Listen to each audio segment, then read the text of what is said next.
अस्सलाम वालेकुम दोस्तों, आप देख रहे हैं अदब फ़नून्नामा और हम उसी किताब से और उसी शख्सियत और उसी शायर से अपनी गुफ्तगू का यहाँ टूटा हुआ सिलसिला दोबारा आगाज़ करेंगे। और वो है ख्वाब आते हुए सुनाई दिए।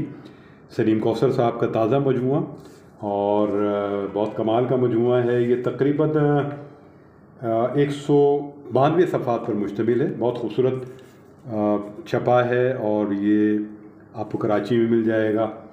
और ख्वाब आते हुए सुनाई दिए। तो गुफ्तगू तो खैर यहाँ से चल रही थी कि इस किताब में ऐसा क्या है जो बहुत अलग है। अलग से मुराद ये भी है कि सलीम कौसर साहब की अपनी जो शायरी है, उस शायरी की जो वुसअतें हैं और इनफरादियत है, उसका एक बयान तो ज़ाहिर है शायरी में भी है। और क्यों ना हो, क्योंकि जो सिलसिला कलाम उनका है सलीम कौसर साहब का, पहले मजमूए से लेकर और इस आखिरी मजमूए तक, वो तो अपनी जगह मौजूद है।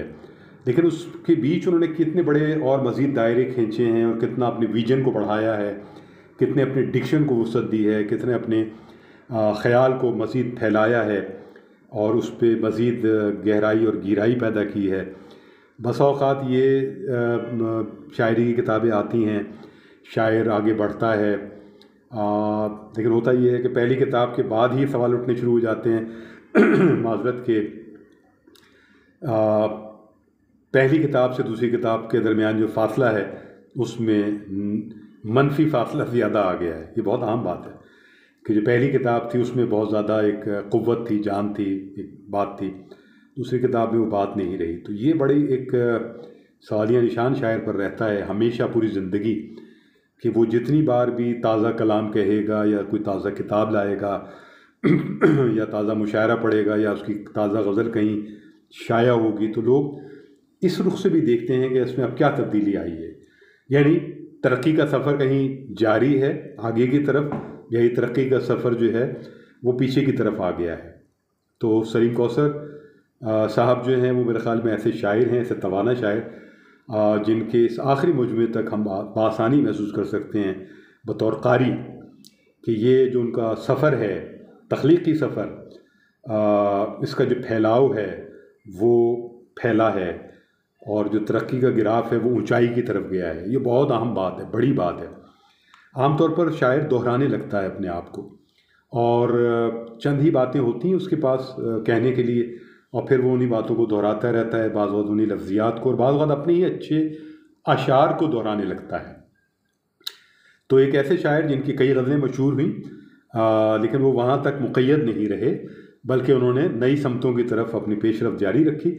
और एक ऐसे आलम में जबकि वो बीमार भी हैं और बीमारी भी कोई मामूली नहीं है, उसमें भी उनकी जो तवानाई है, तख्लीक़ी तवानाई, वो काबिल दाद और काबिल रश्क है। और सलीम कौसर साहब की जो शायरी में वारफ्तगी है, और वो वारफ्तगी मैं कहता हूँ शेर पढ़ने में भी उनकी नज़र आती रही है हमेशा, और उनकी शख्सियत में गुफ्तगू में भी नज़र आती रही। तो वारफ्तगी जो है वो अल्लाह ताला की देन है जिसको उन्होंने अपने अपने शुक्रगुजारी से और मज़ीद परवान चढ़ाया है, आगे बढ़ाया है। और नई ज़मीनों की तलाश और अपने मखसूस लहजे के का जो आहंग है और जो उसकी खनक है और जो उसकी वुसअत है उसको भी साथ रखना और मज़ीद नए दायरे खींचना, तख्लीक़ के नए दायरे, ख़याल के नए दायरे और डिक्शन की बढ़त करना, ये मामूली बात नहीं है। तो ये सलीम कौसर साहब ने कर दिखाया है। और जो नात शरीफ है वो भी बहुत कमाल की लिखते हैं, बहुत डूब कर लिखते हैं और उसका भी एक मजमुआ आ चुका है जो मैं इंशाअल्लाह जल्द हासिल करके उस पर भी गुफ्तगू करूँगा।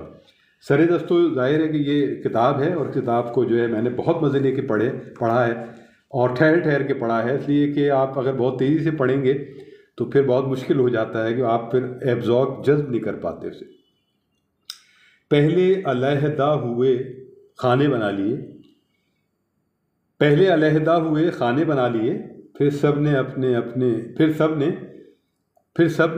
अपने घराने बना लिए।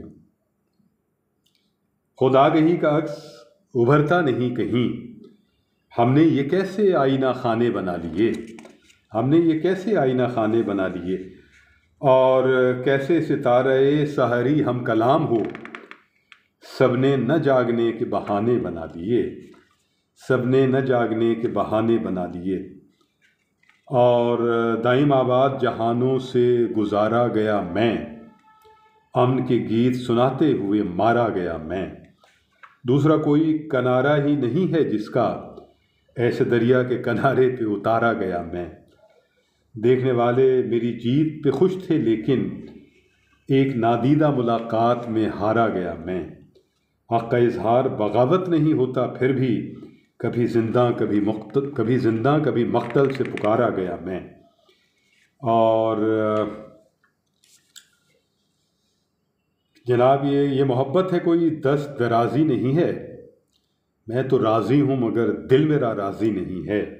तुझसे क्या बात करूँ, कैसे तुझे समझाऊँ, तू मेरा हाल है, तू मेरा हाल नहीं है, मेरा माजी नहीं है। तू मेरा हाल नहीं है, मेरा माजी नहीं है। रोज़ आ जाता है मस्जिद में मुलाकात बगैर, ऐसा लगता है तेरी रूह नमाजी नहीं है। दिल तो आईना है तमसाले जहाँ बीनी का, ये कोई शोबाए मज़मून तराजी नहीं है। क्या देखें क्या क्या खूबसूरत शेर और क्या क्या कमाल है। उसे नींद आ रही थी मुझे ख्वाब आ रहा था, उसे नींद आ रही थी मुझे ख्वाब आ रहा था, वो मुझे जगा रहा था मैं उसे जगा रहा था। वो मुझे जगा रहा था मैं उसे जगा रहा था। वो हवाए मेहरबान थी कि फ़ज़ाए बेकरां में वो मुझे उड़ा रहा था मैं उसे उड़ा रहा था। वो मुझे उड़ा रहा था मैं उसे उड़ा रहा था। कोई आने वाला लम्हा कहीं मिल चुका था हमसे, वो मुझे डरा रहा था मैं उसे डरा रहा था। वो किताब इश्क हमने जो पढ़ी नहीं थी अब तक, वो मुझे सुना रहा था मैं उसे सुना रहा था। तो ये जो गज़ल मुसलसल है जदीद शायरी में, और जो गालिब से होती हुई आई है कि पैमा किए हुए और दरबा किए हुए, तो वो जो जदीद गज़ल है जो कि एक वहदत ख़याल में परोई हुई होती है, और एक गज़ल की जो पूरा एक फ़ज़ा होती है वो पूरी आगे चलती है। और जदीद गज़ल मुसलसल बहुत ज़्यादा, इसमें नासिर काज़मी ने भी गज़लें कहीं और लोगों ने कहीं। तो सलीम कौसर साहब की मैंने इस किताब में देखा कि ऐसी कई गज़लें हैं जो मैंने आखिर में आपको ये गज़ल सुनाई भी, वो मुझे डरा रहा था मैं उसे डरा रहा था। तो इस तरह की गज़लें बहुत हैं इसमें, और ये मुझे लगता है कि बहुत ज़्यादा इस बात का उन्होंने तजर्बा किया है। और ये तजर्बा आदमी तब करता है शायर जब उसको एक फ़ज़ा मिल जाती है और उससे बहुत सी बातें उस फ़ज़ा के साथ उसमें टाँकनी होती हैं, उसमें उसमें उसको उसको उसमें इजाफे करने होते हैं, उसको बढ़ाना होता है। और दूसरी बात यह है कि गज़ल मुसलसल शायरी के वफूर के बगैर मुमकिन नहीं होती, क्योंकि जैसे ही आपका वफूर टूटेगा तो ये गज़ल मुसलसल भी टूट जाएगी, उसकी फ़ज़ा मुख्तलिफ हो जाएगी।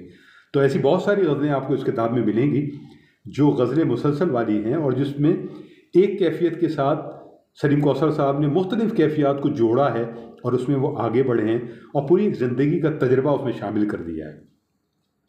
तो इस किताब में जो है वो एक पूरी बहुत सारी दुनिया और दुनिया के मज़ाहिर हैं इसमें। दुनियाएं मैं कहना नहीं चाह रहा था, लेकिन बहरहाल बहुत सारी ज़िंदगियाँ इसमें शामिल हैं और बहुत सारे ख्वाब शामिल हैं, बहुत सारी आरज़ुएँ शामिल हैं, बहुत सारी तमन्नाएँ शामिल हैं, बहुत सारा जीने की उमंग शामिल है, और कहीं कहीं जो है वो मौत के साए भी हल्के फुल्के मौजूद हैं, लेकिन डिप्रेसिव नहीं हैं बहुत। उन्होंने इस चीज़ को जैसे एक तकदीर होती है, हम सब ने एक न एक रोज़ चले जाना है, और ये जो मौत होती है आपके साथ ज़िंदगी के पहले दिन से ही ताक़ुब शुरू आपका कर देती है। तो उसको तस्लीम मैंने भी किया हुआ है, आप भी करें। सलीम कौसर साहब ने भी इसको तस्लीम किया, लेकिन जीने की उमंग अपनी जगह है। उन्होंने एक शेर में लिखी भी है ये बात कि वो नहीं है कि जीने की मुझे तरंग या उमंग नहीं है या मुझे तलब नहीं है, वो है जितना मेरा रब चाहे तो वो है। तो इस किताब में आपको बहुत सारे शेड्स मिलेंगे ऐसे जो शायद पहले आपने सलीम कौसर साहब की शायरी में इतनी गहराई से ना देखे हों। ज़िंदगी के ऐसे तजर्बात मिलेंगे जो उससे पहले आपने ना देखे हों। बहुत सारी ऐसी ज़मीनें, बहुत सारे ऐसे खूबसूरत ख़यालात, बहुत सारे ख्वाब, और अब तो ख्वाब आते हुए सुनाई दे रहे हैं, ये भी एक नई कैफियत है।